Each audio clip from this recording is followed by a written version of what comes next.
എല്ലാവർക്കും നമ്മുടെ ടെക്നോട്സിന്റെ മറ്റൊരു എപ്പിസോഡിലേക്ക് സ്വാഗതം. ഗൂഗിൾ പേ വഴി നിന്ന് നമുക്ക് ഫിക്സഡ് ഡെപ്പോസിറ്റ് ചെയ്യാൻ സാധിക്കും. ഗൂഗിൾ ഓൾറെഡി ഫിൻടെക് സ്റ്റാർട്ടപ്പ് ചെയ്തു എന്ന് പറഞ്ഞൊരു കമ്പനിയായിട്ട് കൊളാബറേറ്റ് ചെയ്തിട്ടാണ് ഈ ഒരു ഓപ്ഷൻ നമുക്ക് ലഭ്യമാക്കി തരുന്നത്. ഇക്വിറ്റാസ് സ്മോൾ ഫിനാൻസ് ബാങ്കാണ് ഇപ്പോൾ ഈ ഒരു ഫിനാൻഷ്യൽ കാര്യങ്ങളൊക്കെ തന്നെ കൈകാര്യം ചെയ്യുന്നത്. എന്നാൽ ഉജ്ജീവാൻ സ്മോൾ ഫിനാൻസ് ബാങ്കും കൂടാതെ AU സ്മോൾ ഫിനാൻസ് ബാങ്കും അടുത്ത് തന്നെ ജോയിൻ ചെയ്യുമെന്നും കേൾക്കുന്നുണ്ട്. 3.5% ഷോർട്ട് ടേം FDക്കും അതുപോലെ തന്നെ 6.35 ആനുവൽ FDക്കും നമുക്ക് ലഭ്യമാകുന്നതാണ്. എന്തായാലും ഇനി നമുക്ക് ബാങ്കുകളിലൊന്നും അങ്ങോട്ട് ഓഫ്ലൈനിൽ പോവാണ്ട് നേരെ വീട്ടിലിരുന്നിട്ട് തന്നെ FDs കയ്യിൽ കാശുണ്ടെങ്കിൽ ചെയ്യാമെന്നുള്ളതാണ്. ഇനി അടുത്ത നോക്കുകയാണെങ്കിൽ വാട്സപ്പിൽ ക്വിക്ക് മെസ്സേജ് റിയാക്ഷൻ വരാൻ പോവുകയാണ്. ഇൻസ്റ്റഗ്രാമിലും മെസ്സഞ്ചറിലും ഒക്കെ ഓൾറെഡി ഉണ്ട്. ഒരാൾ നമുക്ക് മെസ്സേജ് അയച്ചാൽ ആ ഒരു മെസ്സേജിന് തന്നെ ഇമോജീസ് യൂസ് ചെയ്ത് നമുക്ക് റിയാക്ട് ചെയ്യാൻ സാധിക്കും. എന്നാൽ ഈ ഒരു വാട്സപ്പിൽ അങ്ങനെ ഒരു സംഭവം ഇല്ലായിരുന്നു. അടുത്ത് തന്നെ വാട്സപ്പിലും വരാൻ പോകുന്നുള്ളതാണ്. കൂടാതെ Samsung Galaxy S21 FE edition September 8 launch ആകുമെന്ന് പ്രതീക്ഷിക്കുന്നുണ്ട്. 6.4 ഇഞ്ച് AMOLED ഡിസ്പ്ലേയും കൂടാതെ 120 ഹെർട്സിന്റെ റിഫ്രഷ് റേറ്റുമാണ് ഈ ഒരു മൊബൈൽ ഫോണിന്റെ പ്രത്യേകത എന്ന് പറയുന്നത്. അതുപോലെ തന്നെ 25 വാട്ട് ഫാസ്റ്റ് ചാർജിംഗ് ടെക്നോളജി, സ്നാപ്ഡ്രാഗന്റെ 888 SoC പ്രോസസ്സറും ഒക്കെയാണ് ഈ ഒരു മൊബൈലിൽ ലഭ്യമാകുക. 4500 mAh ആണ് ബാറ്ററി കപ്പാസിറ്റി എന്ന് പറയുന്നത്. 4000 mAh ആയിരുന്നു എന്നാൽ നമ്മുടെ S21 ആ ഒരു ബാറ്ററി കപ്പാസിറ്റി എന്ന് പറയുന്നത്. ഇനി GoPro Hero 10 ബ്ലാക്ക് ലോഞ്ച് ആകുന്നതിന് മുന്നേ ചെറിയൊരു ന്യൂസ് കേട്ടിട്ടുണ്ട്.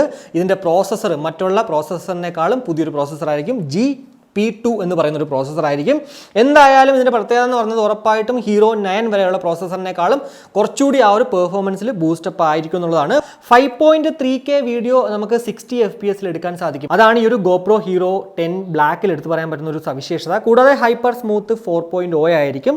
9 Hypersmooth 3 ആയിരുന്നു. എന്നാൽ ഉറപ്പായിട്ടും അതുകൊണ്ട് തന്നെ ഇവിടെ Hypersmooth 4.0 Gimbal-like stabilization ആണ് ഈ ഒരു Hypersmoothനെ അവർ പറയുന്നത്. കൂടാതെ മാക്സിമം ഫോട്ടോ റെസൊല്യൂഷൻ 20 MB ആയിരുന്നു Hero 9 ഇവിടെ നമുക്ക് 23 MB ലഭ്യമാകും എന്നുള്ളതാണ്. 49,999 രൂപയായിരുന്നു ഈ ഒരു Hero 9 വില. അതുകൊണ്ട് തന്നെ നമുക്ക് ചെറുതായിട്ടൊരു ഗസ് ചെയ്യുവാണെങ്കിൽ 59,999 രൂപ അല്ലെങ്കിൽ 64,999 രൂപയൊക്കെ ആയിരിക്കും ഇതിന്റെ റേറ്റ് എന്ന് പറയുന്നത്. എന്തായാലും അത് വരുമ്പോൾ മാത്രമേ നമുക്ക് അറിയാൻ സാധിക്കത്തുള്ളൂ എന്നുള്ളതാണ്. ഇനി അടുത്ത നോക്കുവാണെങ്കിൽ നോ സൗണ്ട് ഇഷ്യൂ എന്ന് പറഞ്ഞിട്ട് ആപ്പിൾ പുതിയൊരു പ്രോഗ്രാം അനൗൺസ് ചെയ്തിട്ടുണ്ട്. ഒക്ടോബർ 2020 മുതൽ ഏപ്രിൽ 2021 വരെ മാനുഫാക്ചർ ചെയ്തിരിക്കുന്ന iPhone 12നും അതുപോലെ തന്നെ iPhone 12 Proയ്ക്കും കോൾ ചെയ്യുന്ന സമയത്ത് ഇയർ പീസ് സ്പീക്കേഴ്സിന് ചെറിയൊരു പ്രശ്നം ഉണ്ടായിരുന്നു. അപ്പോൾ അത് അവർ ഫ്രീ ആയിട്ട് തന്നെ സർവീസ് ചെയ്ത് കൊടുക്കും. അതാണ് ഈ ഒരു നോ സൗണ്ട് ഇഷ്യൂ എന്ന് പറയുന്നത്. എന്നാൽ iPhone 12 Pro Maxനും അതുപോലെ തന്നെ iPhone 12 Miniക്കും ഈ ഒരു സർവീസ് അവൈലബിൾ ആകത്തില്ല എന്നുള്ളതാണ്. അപ്പോൾ ഇതൊക്കെയാണ് ആ ഒരു ന്യൂസിൽ നമുക്ക് എടുത്ത് പറയാൻ പറ്റുന്ന കുറച്ച് കാര്യങ്ങൾ. ഇനി ഓഫേഴ്സ് നോക്കുകയാണെങ്കിൽ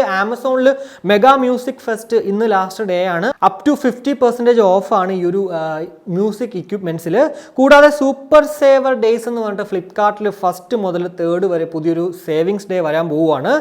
അതുപോലെ തന്നെ ബാക്ക് ടു കോളേജ് ഡേയ്സ് ഇന്ന് 30 ലാസ്റ്റ് ഡേ ആണ്. എന്തായാലും ഈ ഒരു സൂപ്പർ സേവർ ഡേയ്സ് ഒരു എക്സ്ക്ലൂസീവ് ആയിട്ട് നമ്മുടെ ഒരു വീഡിയോ കാണും ഈ ഒരു ഫസ്റ്റിന് അല്ലെങ്കിൽ ആ ഒരു തലേ ദിവസം. അപ്പോൾ ഇതൊക്കെയാണ് നമ്മുടെ ഈ ഒരു ടെക്നോട്സിന്റെ എപ്പിസോഡിൽ എനിക്ക് നിങ്ങളോട് ഷെയർ ചെയ്യാനുണ്ടായിരുന്നത്.